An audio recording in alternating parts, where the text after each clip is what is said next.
Hola a todos y todas, ¿cómo están? ¿Qué edad tienes? Tengo 23 para 24, ya casi. Bueno, un gusto estar acá. Mi nombre es Estefi, como acabo de decir. No me esperaba la biografía.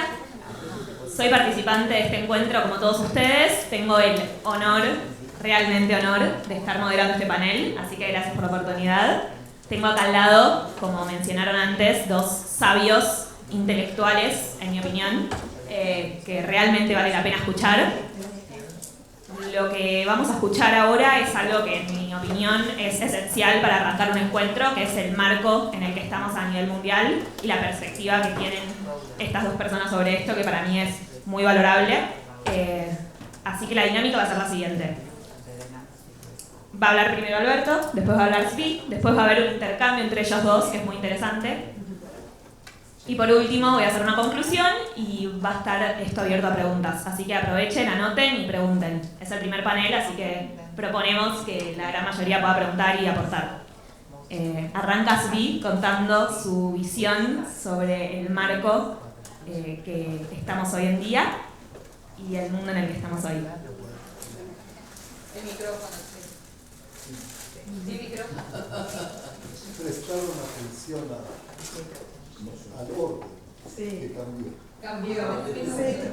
¿Qué pasó? En segunda vez es interesante. Tengo un ataque de incoherencia. O sea, mi señora dice sí. Usa el micrófono, sí, porque Sí, pues si no, atrás. nos vamos a quedar dormidos. Mejor todavía. Tengo un ataque de incoherencia. No sé todavía por qué, pero lo tengo. Entonces tengo cosas anotadas que no sé. Al encuentro lo llaman el marco de. El marco es interesante. O sea, el marco delimita para adentro y para afuera. Y si le prestamos atención a Derrida o a Thoreau, sabemos que está muy inclinado a desaparecer el marco. Entonces no sé hablar del marco. Eso es lo primero que quería decir.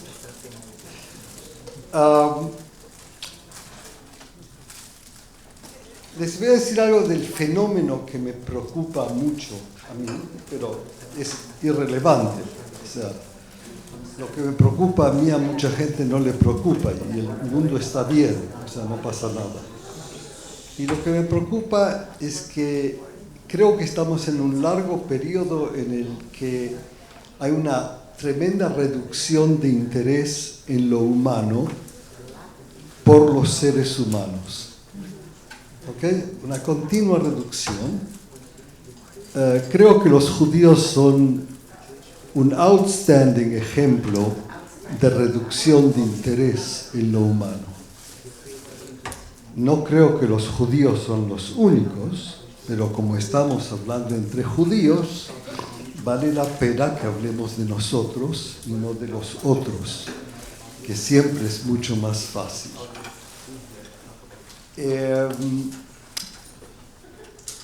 Cuando eligieron por primera vez a la Knesset a un señor que hoy funciona como ministro de Cultura, Zohar, él en una forma genial expresó toda la verdad humana. Y él dijo que todo tiene que ver con poder, con dinero y con honor. ¿Okay?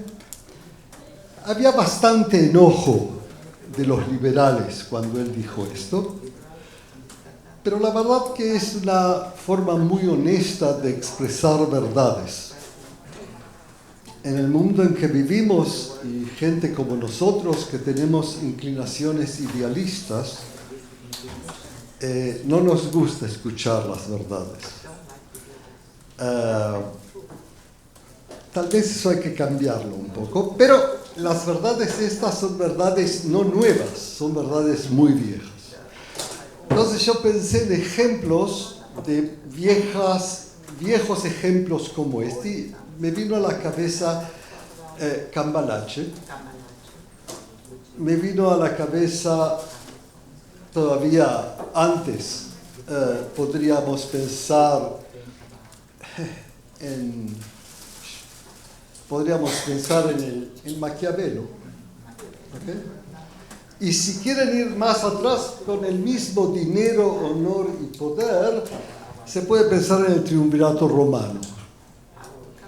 Entonces, claramente, el mundo es así.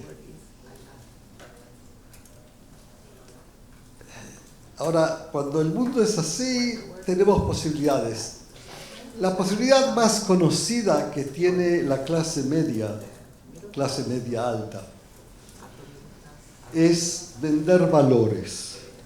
O sea, se insulta, piensa que va a combatir al mundo con sus valores. Claro que los valores no existen. O sea, los valores vienen de la palabra valor, que es dinero. O sea, por eso el símbolo del valor es el dólar. Tradicionalmente, por supuesto. Claro que a nosotros no nos gusta reconocer esto. Preferimos hablar de valores. A pesar de que los judíos nunca hablaron de valores, son demasiado inteligentes para eso. Los judíos están dedicados tradicionalmente a hacer, no a hablar, que es interesante.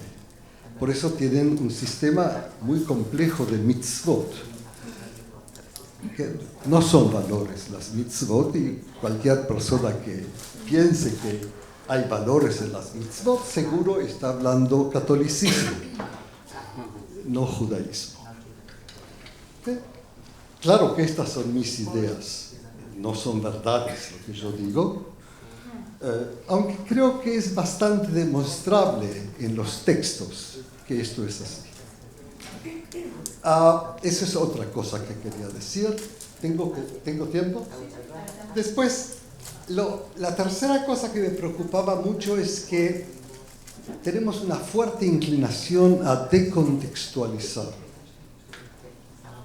Es decir, como el contexto es del latín, ¿sí? El tejido, entretejido, es contexto. ¿Okay? Ahora, como el contexto vuelve a las cosas complejas, y en el liderazgo moderno hay que ser simple, hay que poder explicarse rápido.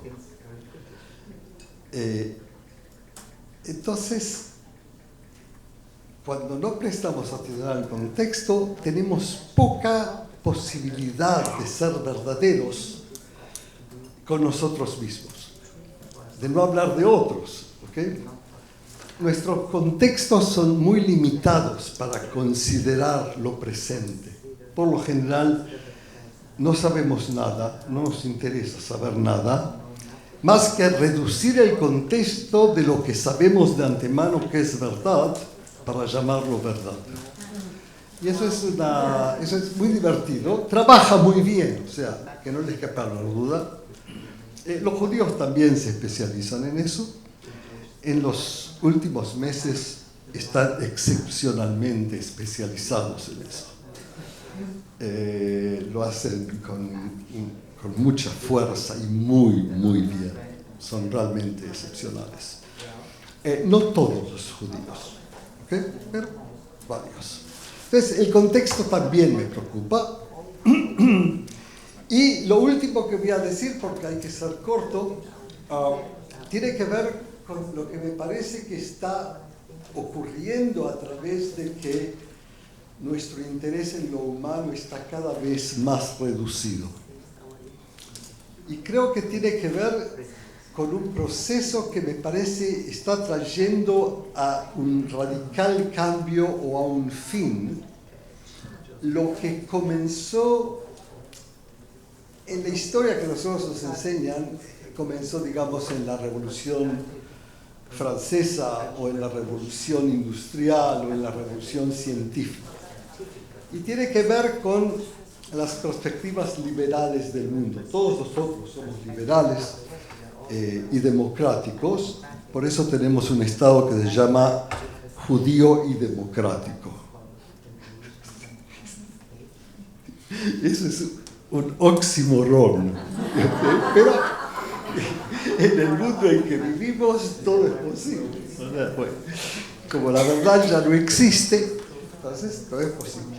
Entonces, el mundo liberal, que yo lo aprecio, lo estudié mucho, lo aprecio, pero no le tengo mucha confianza si no soy como ellos.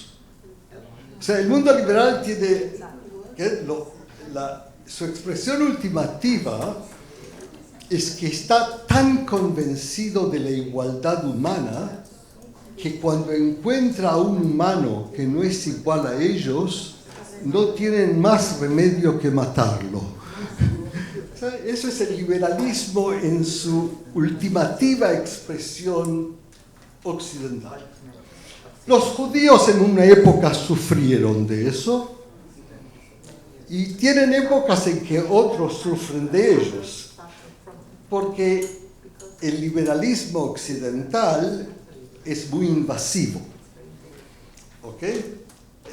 Y es en general interesante desde cuando los judíos querían ser occidentales. ¿Desde cuándo son blancos en América, por ejemplo? Es una cuestión más fácil, pero es la misma. ¿Okay? Los mexicanos eran blancos en Estados Unidos antes que los judíos, y los mexicanos dejaron de ser blancos en el censo americano, ¿okay? En el momento en que los judíos se volvieron blancos.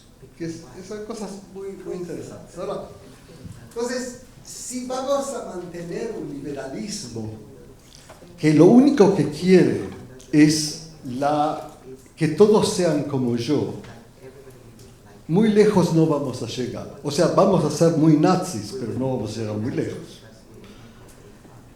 Si podemos volver, no creo que es posible ahora. Ahora es el turno de la derecha tradicional, que hay que apoyarla. ¿Okay? No la israelí me refiero, esa no es tradicional. O sea, la derecha del punto de vista de lo que los republicanos piensan como la derecha tradicional. Entonces, si no vamos a poder reencontrar el liberalismo con una vieja idea griega, y la vieja idea griega es una idea que se llamaba demoscracia, de la palabra demos. ¿Okay? Entonces, la idea griega que quería acabar con la diferenciación humana, quería acabar con el reconocimiento del etnos y pasar a la área pública igualitaria, que era el demos. Y eso es la democracia. Ahora, yo sé que no funcionó bien y que Grecia no es el mejor ejemplo, pero la idea es interesante. Fíjense que Europa se está moviendo hacia el etnos y abandonando el demos. Israel nunca quiso adoptar el demos, solo le interesó el etnos. Ahora, hay muchos judaísmos, no cabe duda. El que yo prefiero es el que adopta el demos y no al etnos. ¿Okay? Porque en última instancia, al parecer, la humanidad, la esencia de la humanidad es la igualdad. Pero su secreto es la diferencia. ¿Okay? Ahora, si podemos entender o hacer eso funcionar, tal vez demos un paso adelante, aunque por el momento vamos a dar muchos pasos atrás. Las próximas épocas en el occidente no van a ser, al parecer, fáciles. Quédense en Latinoamérica. Cuanto más al sur, mejor. ¿Okay?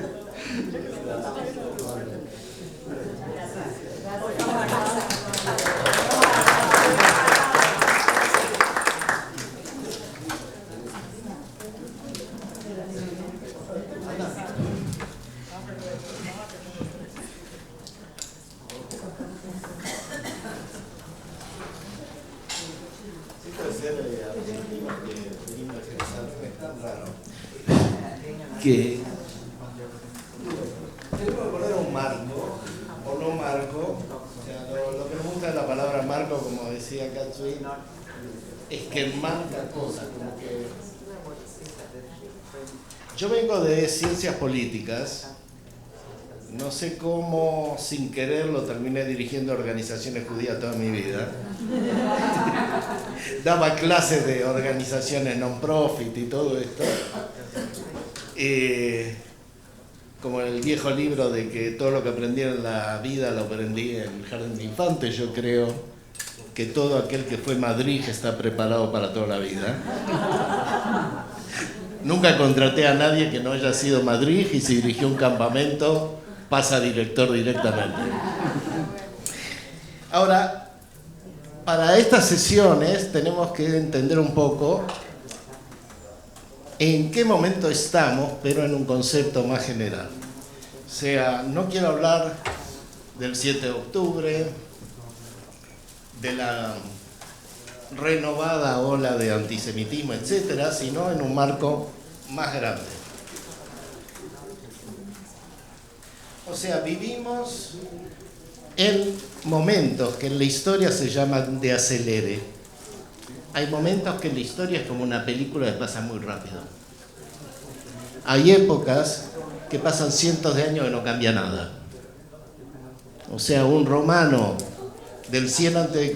y uno del 500 después de Cristo seguía yendo a caballo y nada iba más rápido que un caballo. El pensamiento judío por cientos de años se mantuvo. Mientras la realidad no cambiaba, si era bueno, se seguía.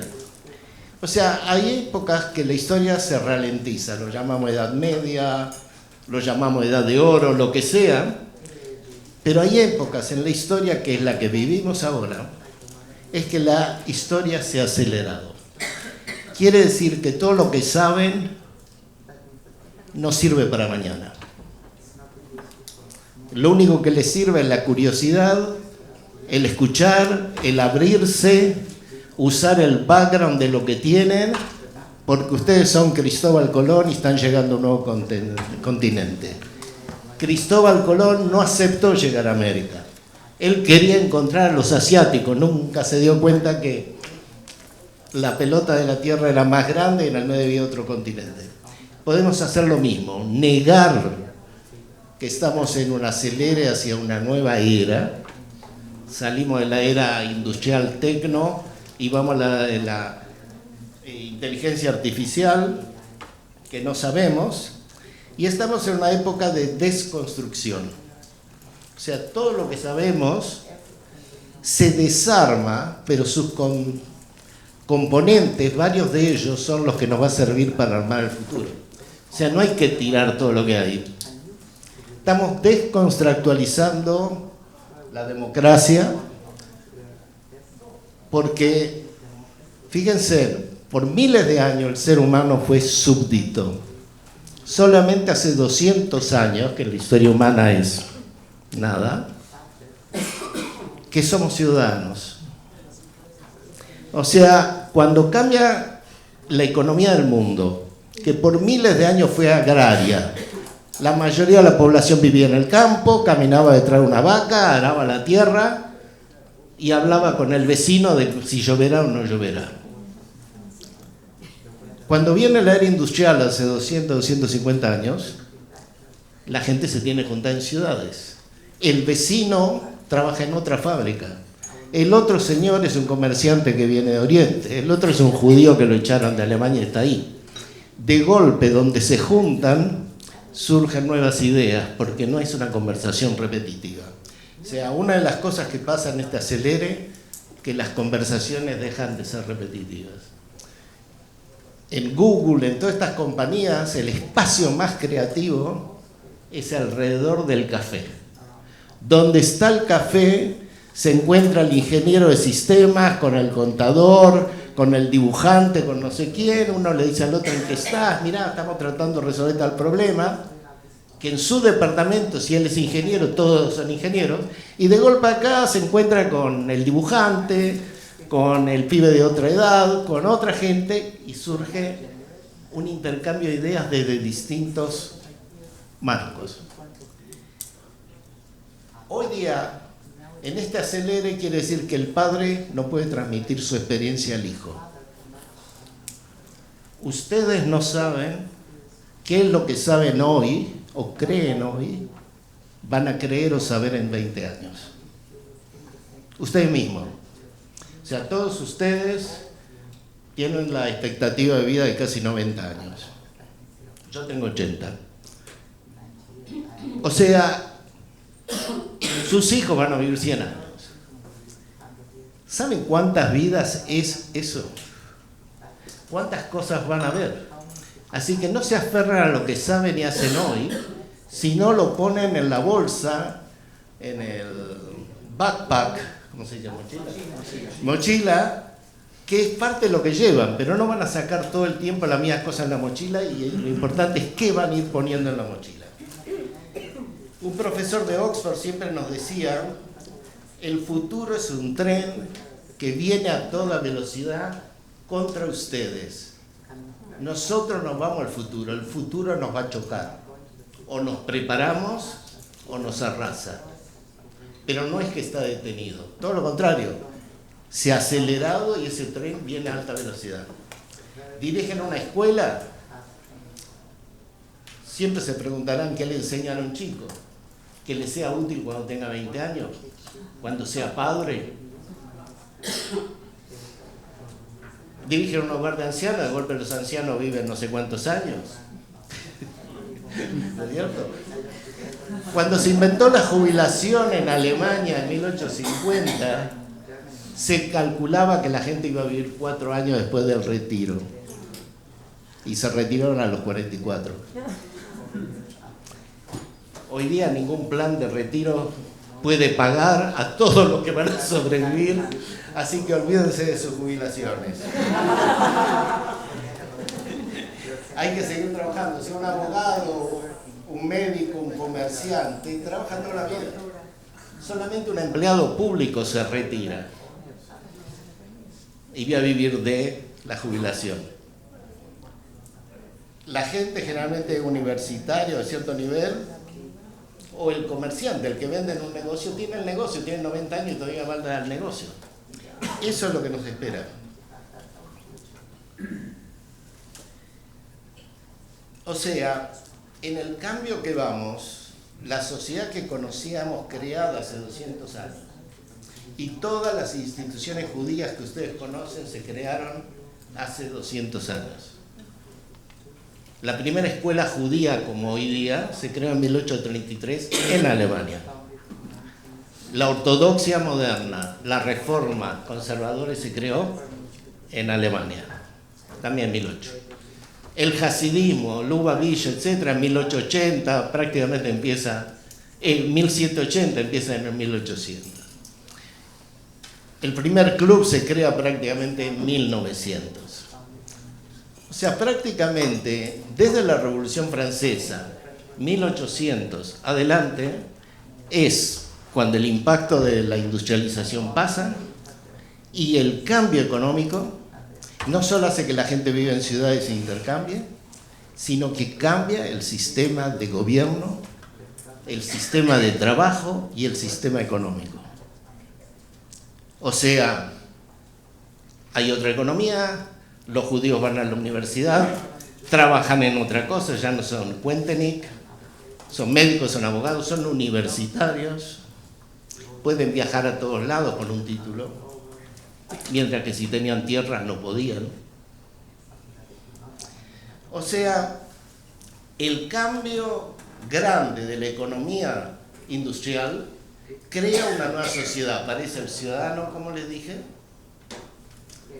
aparece un método de trabajo distinto, aparece la jubilación, aparece la escuela pública, que los chicos no tienen que trabajar, tienen que ir a una escuela, etc. Todo eso y la palabra democracia aparece en su versión contemporánea y la gente tiene un voto, somos todos iguales y somos ciudadanos y no súbditos.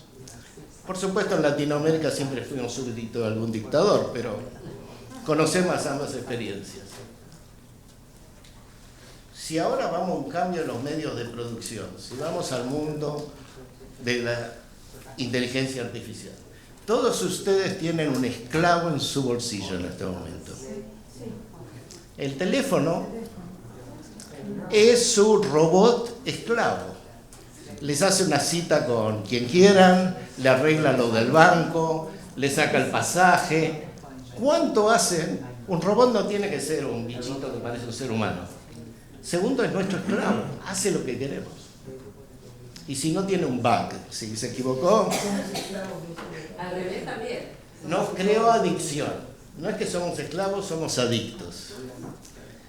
Y, o sea, nos hemos conectado con el aparato, que teóricamente es nuestro esclavo, pero se genera una dependencia, síndrome de Estocolmo.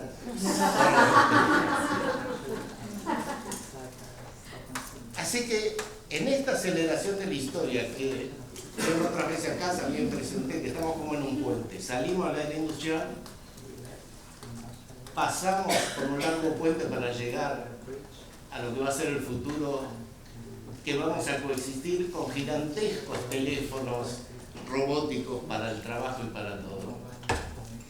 Y el sistema democrático creado hace 200 años, que no funciona, que en este momento la democracia está en retiro, que hay más dictadores, que aumentan las guerras, porque volvimos al eno, a las tribus, al tribalismo, cuando se crean nacionalismos y tribus, se van a guerras.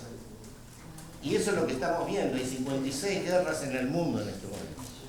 Nosotros como judíos sabemos mucho de la de Israel, sabemos algo de Ucrania, pero de Sudán, de Afganistán, de Camboya, todo eso. Hay miles de personas muriendo, pero no están entre el río y el mar.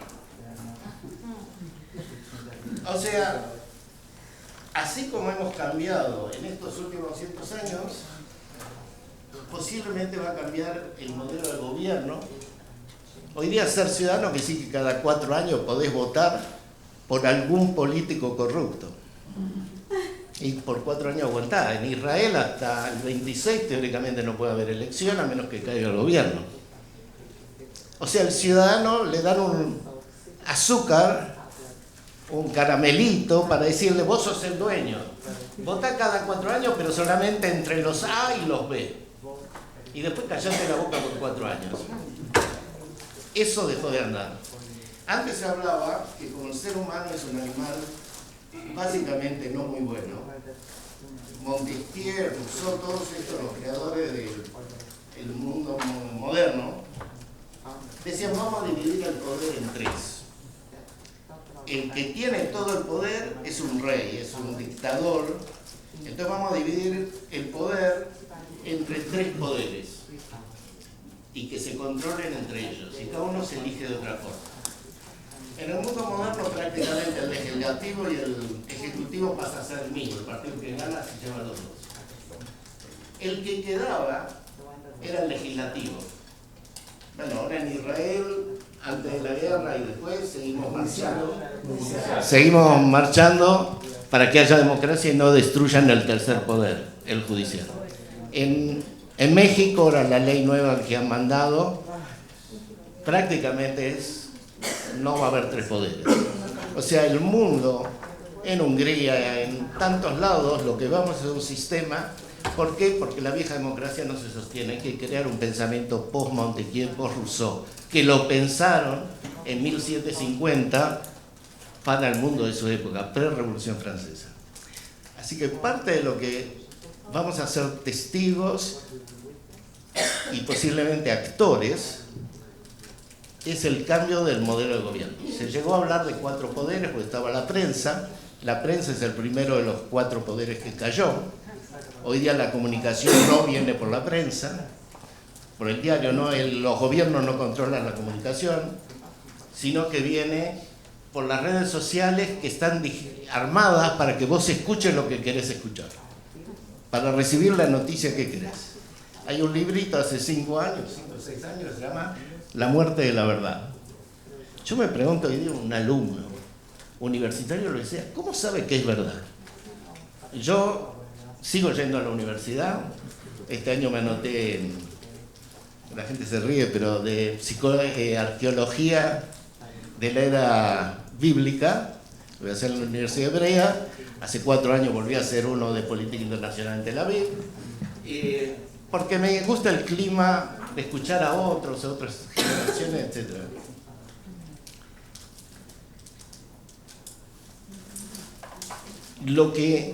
La disonancia que hay entre un alumno de 25 años y yo, para mí Khrushchev es alguien que existió en mi época, como decía Perón.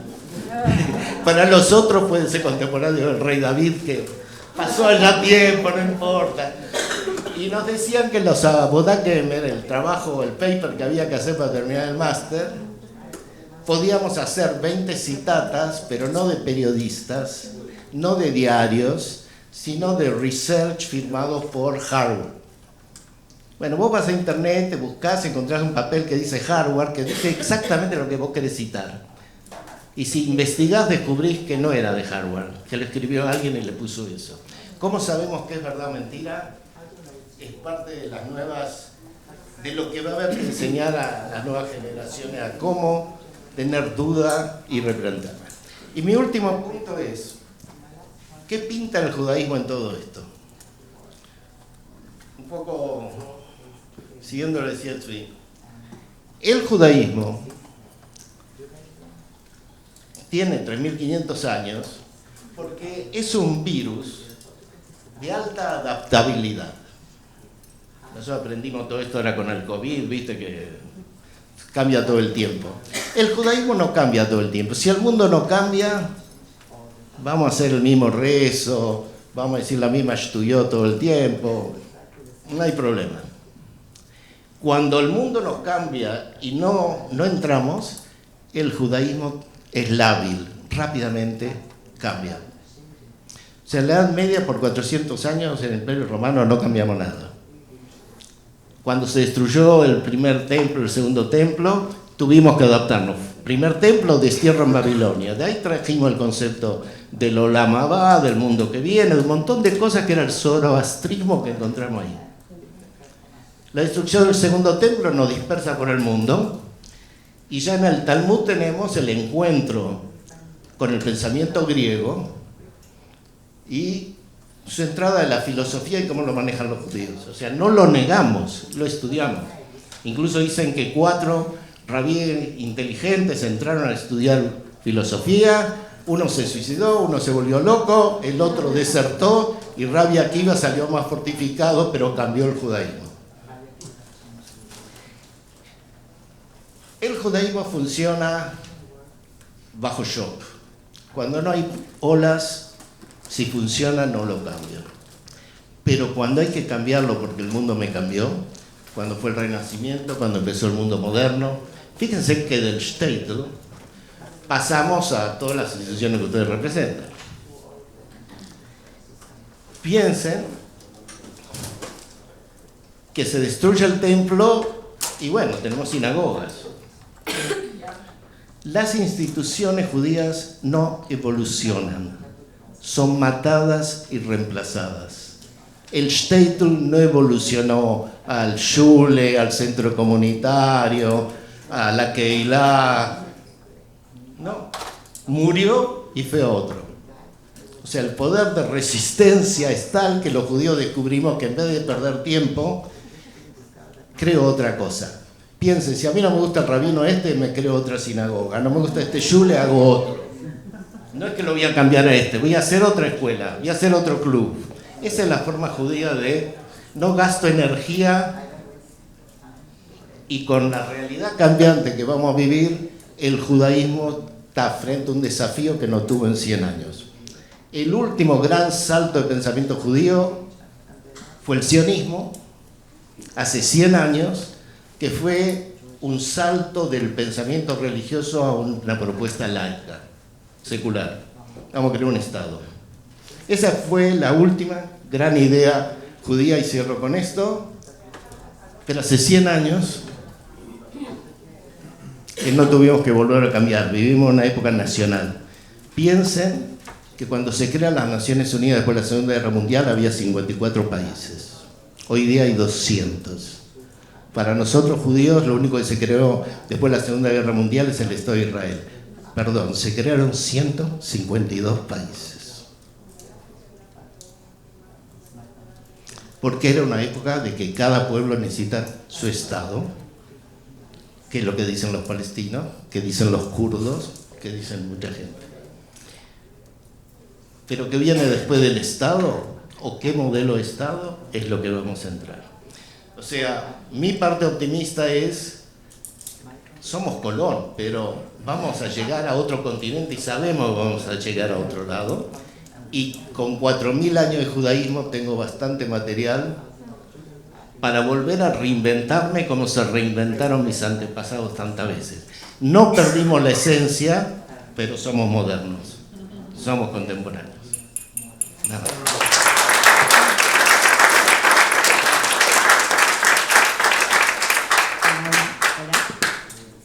Hola, ¿se escucha? Increíble, muchas gracias. No vamos a poder hacer el intercambio por un tema de tiempos, pero tenemos 2 días enteros para poder escucharlos. Pusimos sus CVs y trayectorias acá atrás, pero realmente se queda corto, así que invitamos a todos a que en estos días se acerquen a las mesas en donde están ellos para poder escucharlos. Paso a hacer una primera pregunta para romper el hielo en el espacio de intercambio. Va para los dos. Primero, Zvi comentó que los judíos son de hacer y no de hablar, y Alberto, en una conversación que tuve la oportunidad de escucharte en otro momento, decías que el judío puede decidir ser activo o no, que en algún punto nos representa acá a todos los que estamos. Desde su punto de vista, teniendo en cuenta el marco que nos presentaron, que es conflictivo, que viene como un tren bala, que nos desinteresa lo humano, como comentaba Zvi, ¿cómo posicionarían ustedes al judaísmo mirando para esa mirada que ustedes tienen? ¿Cómo ustedes accionarían desde su perspectiva, que lo que representa a ustedes como judíos, para el afuera? ¿Se entendió? Va de vuelta. ¿Cómo ustedes posicionarían a la comunidad judía hoy en día, de la diáspora, podemos puntualizar para ser más concretos, en la mirada a estos conflictos que hoy tiene el mundo? Con micrófono. La más honesta respuesta mía es que no sé. Claro que en estas situaciones está prohibido contestar así. No, es súper válido.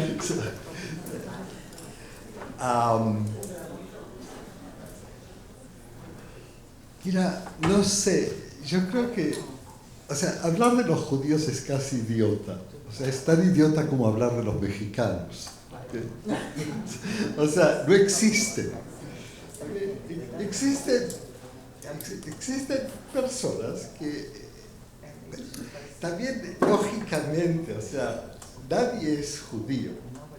Judío es el nombre que le dan otros.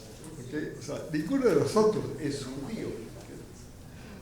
Puede ser que nos llaman, nos matan, nos viven, lo que quieran, pero el nombre categorial no le pertenece a la persona, siempre le pertenece al que crea la categoría. Entonces, es muy difícil hablar de los judíos. Yo sé que yo tengo algunos amigos que pensamos, ni siquiera como buenos amigos pensamos igual, somos totalmente diferentes, pero tenemos aproximaciones. Y, por ejemplo, estamos muy arrepentidos del movimiento sionista, por ejemplo. ¿Okay? Es algo que nos preocupa mucho cuando pensamos de nosotros mismos como judíos. Ahora, ¿puede venir alguien y pensar que eso es un problema judío? No. O sea, reconsiderar el Estado Nacional, que desde su implementación en los últimos 200 años ha traído nuevos problemas al mundo, es hablar del sionismo. ¿Okay? No tiene nada que ver con los judíos. ¿Okay? Tiene que ver, eso es lo que los judíos no quieren entender, principalmente los no religiosos, porque no tienen nada. Entonces, lo único que les queda es el trabajar la categoría. Los ortodoxos ni les importa si los llaman judíos, ¿okay? O sea, son gente terriblemente moderna que sabe trabajar comunidad en formas que es muy difícil para nosotros, los no religiosos, entender. Entonces la pregunta para los judíos no religiosos es si realmente tienen lo que ofrecerse a sí mismos. Que es una pregunta difícil, ¿ok? Claramente en esta presente modernidad los grupos no religiosos están siendo reducidos continuamente. O sea, si uno mira Latinoamérica, cuando yo me fui casi no había ultraortodoxos. O sea, y ahora llegás y casi no hay seculares. O sea, okay, sociológicamente es una maravilla. Pero gente como nosotros, que no somos ultraortodoxos, no queremos aprender. O sea, sabemos lo que tiene éxito. Ahora, eso no significa que hay que ser ultraortodoxo. Lo que significa es que hay que aprender las estructuras a través de las cuales se crea la ultraortodoxia y llenarlas de los contenidos que nosotros querramos. A mí, yo seguro no voy a defender muchas cosas que la ultraortodoxia defiende, pero entre eso y no entender o no tratar de entender, entonces ¿qué le queda al judío no religioso moderno? Le queda el antisemitismo, que es vergonzoso, o sea, hablar de antisemitismo. O sea, no porque no existe, pero crear tu persona a través del antisemitismo es casi enfermo. Acá hay bastantes psicólogos que pueden justificar eso, o sea, yo no. Pero hay que ver. Entonces, ¿qué le queda? Le queda la identidad, que es una efímera nada. ¿Okay? Eso es lo que trabaja el mundo secular. Inventó la identidad, que es totalmente, no funciona, es insignificante, no le ayuda a nadie. La enseñan, lo que no existe lo enseñan, que es terriblemente divertido. ¿Ok? Entonces, y el antisemitismo. Si me preguntan a mí, con identidad y antisemitismo no se puede ser judío. O somos nosotros. Y no nos va tan bien. Entonces vale la pena pensar estas cosas. Me parece. Gracias, sí. ¿No? ¿Ahora qué hago? Decí que no tengo razón. No tengo razón. Como todas las cosas, sí y no. Hay pro y contra de todo esto. Lo cierto es que existe el concepto que usaron acá en las primeras reuniones de Cancún y todo, de pueblitud, palabra que nunca entendí.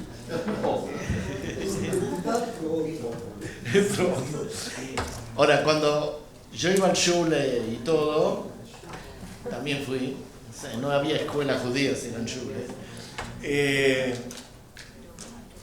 Nosotros los laicos éramos un pueblo. El judaísmo era un pueblo y no era una religión.